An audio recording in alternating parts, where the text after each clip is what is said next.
Hey, fifth graders. Today we have lesson 2.4. We're going to continue on with working with fractions and converting them to decimals and using our place value chart to do so. So today you will see a place value chart that looks like this one here. What we'll notice is, again, our ones are in that orange color, and that helps you remember the ones only show up one time. They only show up to the left of the decimal. And then everything else shows up on both sides just with a TH to the right of the decimal. So I'm going to put a big decimal here to help you see that. So our decimal would be here, ones, tens, hundreds, thousands. And what I mean by them showing up on the right as well, you still have tenths, hundredths, thousandths. Again, focusing on that TH that comes to the right of the decimal.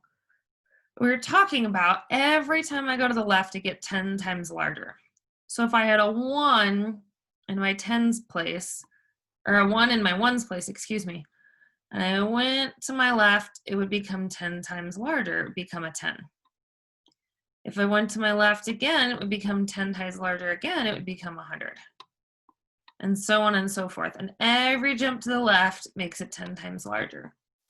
Well, if I go to the right, it makes it 10 times smaller. If I have one whole and I go to the right, I now have a tenth of a whole.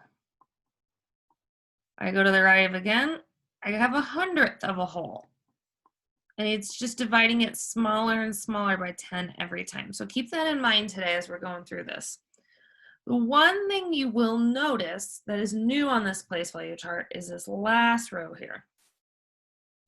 This last row, we're going to be working in meters. So you'll notice these kind of funny words here. We have kilometer or kilo. You'll notice the word kilo here, meter. Hectometer, right here. Decameter, here. And then just a meter. This is just our single unit. A meter stick is about a yardstick. It's about 3 feet or so. So if you need to like kind of put that in your brain to imagine what that would look like. Then we have a decimeter, which is 1/10 of a meter. A centimeter, which we are quite familiar with when we're thinking on a ruler. And then a millimeter. Again, 1/10 of a centimeter. We've worked with those on a ruler as well. So if you use the meaning of deci, it means 1/10 of a meter.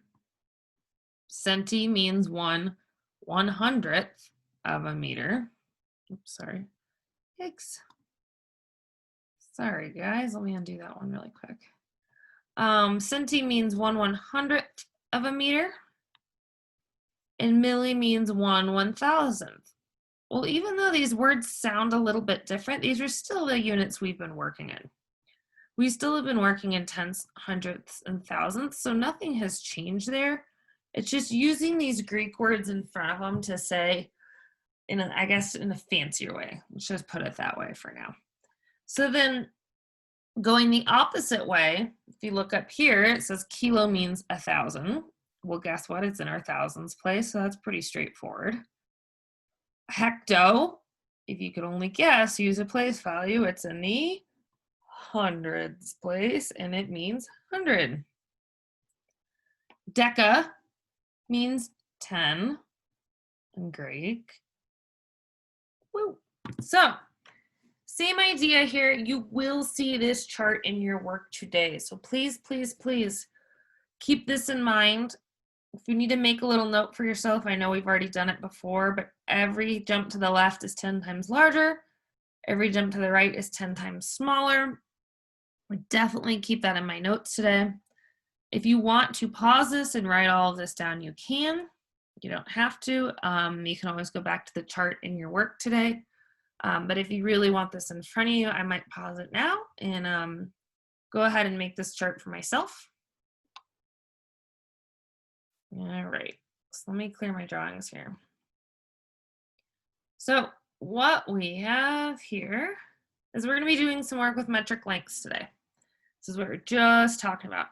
So it says read each of the measurements below, say the numbers in meters, decimeters, centimeters, and millimeters. So this is where we're thinking of, and I'm gonna actually pull it up hoping that we can see both. Oops, both on one page here. Zoom out a little bit.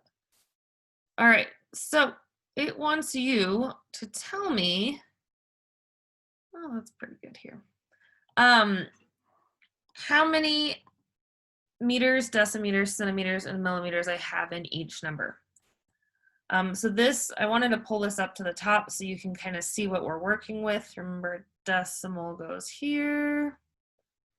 And we are going to be using the Greek names, which are this bottom row here. So maybe you want to take a second to pause it and see if you can try a few of these on your own. I want to do number 9 with you because it's already kind of solved and they gave you an example.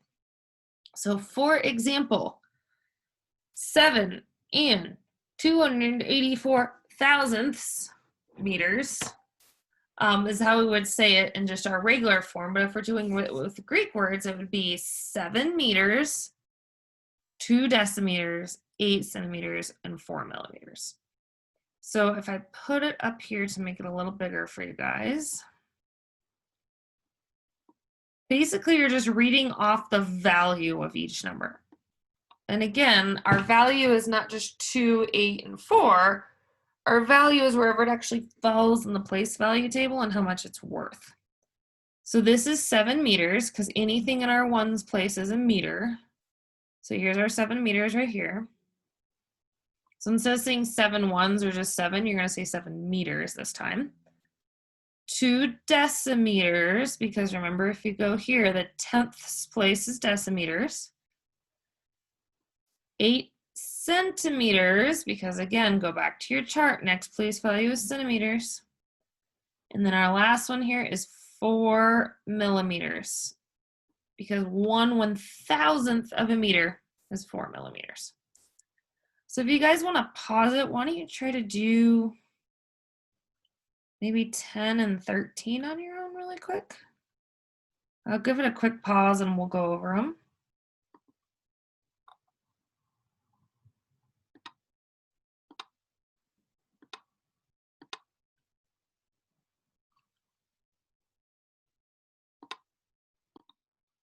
All right, well, hopefully you got a quick second to do 10. If you look at this, you will notice, and let me kind of scroll back up to here. This one isn't just meters. It goes a little further to the left. I see the tens place, which up here, we go up here, we say, oh, a 10 is a decameter. So I would see 4 decameters, and I'll actually put it in this chart for you. 4 decameters. The next one here, because it's 45, would be 5 meters. So 4 decameters, 5 meters, and then my period or my decimal comes in here. And then I see 132 thousandths. Well, that actually ends up being 1 decimeter, 3 centimeters, and 2 millimeters. So what they're having you do here is just take your number and apply it to the Greek place value here. Same idea, same values. It's just using those Greek prefixes like deca, meter, decimeter. Nothing else changes, but definitely go back to this chart while you're going through this in case you're unfamiliar of the names of the place value. And you will notice that when we go through our word problems today, it's going to be the same thing. They're going to throw these place values at you, but same thing. Nothing changes. You're still doing the same type of addition and subtraction with decimals. They're just going to use a little bit of a funkier name for you.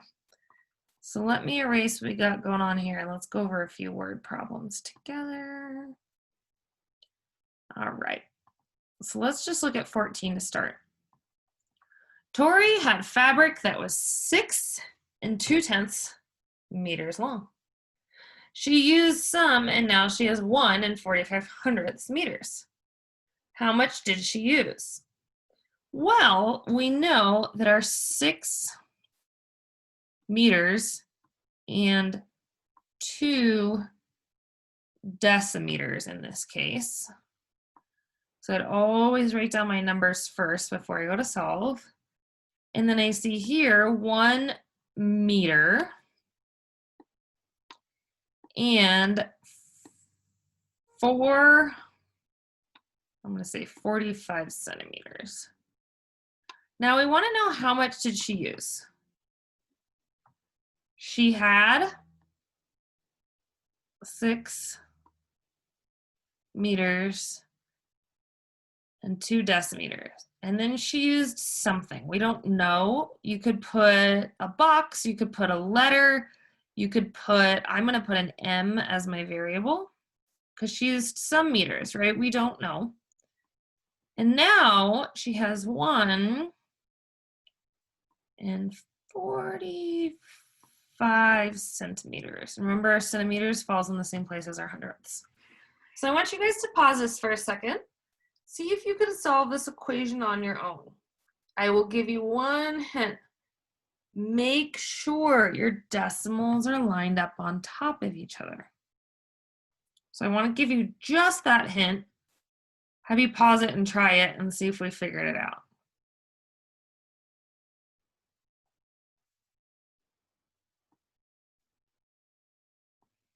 All right, well, hopefully you got a chance to give this a try. You'll notice I always want my bigger number on top, right? Whenever I'm subtracting, I always want my bigger number on top. But you will notice here that we kind of run into a bit of a problem. Is I am lacking a place value on the top. And you will notice this quite often with decimals, that 2/10, you have to know that 2/10 is the same as 20 hundredths. So I'm going to add this 0 here. Put a little arrow for you to show you where I added my 0. 2/10 is the same as 20 hundredths. In this case, you need 20 hundredths because our bottom number is in our hundredths place and our top number wasn't there yet. So I can't just have nothing minus 5. Yes, it'll be a 0, but we need a 0 there to hold the place value. Now that you have the 0 there, it's pretty much the same as any other subtraction problem. Almost pretend your decimals aren't there. You could solve this as 620 minus 145, and you would get the same answer. So what I always like to do first is I like to drop down my decimal before I do anything else. Because sometimes we get busy or we get distracted and we forget to add our decimal back, and then all of a sudden it's over here or it's over there, or we forget it all together and it's a problem. So I can't do 0 minus 5. So you need to go next door and borrow. I'm going to erase really quick above here. Go next door and borrow. And then bring my group of 10 back over. Now I can do 10 minus 5 centimeters or hundredths. And I left with 5 hundredths or 5 centimeters. Well, now I have a problem here because I have to borrow. So if you notice, this is exactly the same as borrowing in any other subtraction problem. Bring over my group of 10. This becomes an 11. 11 minus 4 is 7. And 5 minus 1 is 4. And then if you want to double check your thinking, you can always go back and do the inverse, which I always suggest. So then I could come back, I could add my 2 together and make sure I get the correct answer. So if you have an addition problem, you can always do the inverse with subtraction. If you have a subtraction problem, you can always do the inverse with addition. I'm going to run through this really quick with you. 5 plus 5 is 10. Carry out my group. 7 plus 4 is 11. Add 1 more. I have 12. And I know that I can't write my 12 there. I can only use 1 number per place value.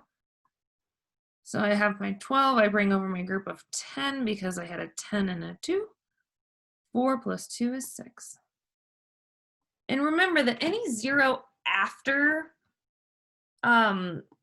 the end of your decimal here, it doesn't hold any value. I know that because I know that 6 2/10 is the same as 6 20 hundredths. Basically what this is saying to me is I have 6 2/10 or 6 2/10 and 0 hundredths. It'd be the same thing. Either way, there's no little hundredths hanging out there. So if there's ever any zeros, I could add as many zeros as I want to the right, it just means there are 0 numbers in that place value, so nothing changes. If you add them to the left over here, then we've told you it changes the place value. So anytime you're going through this today and you're like, oh, I have to add a 0 to the end, you're not changing the number. You're just saying there are actually 0 numbers in that place value. All right, guys, so keep in mind today, make sure you're using your chart to find your Greek roots. And then remember, every jump to the left is 10 times greater. Every jump to the right of the decimal is 10 times smaller.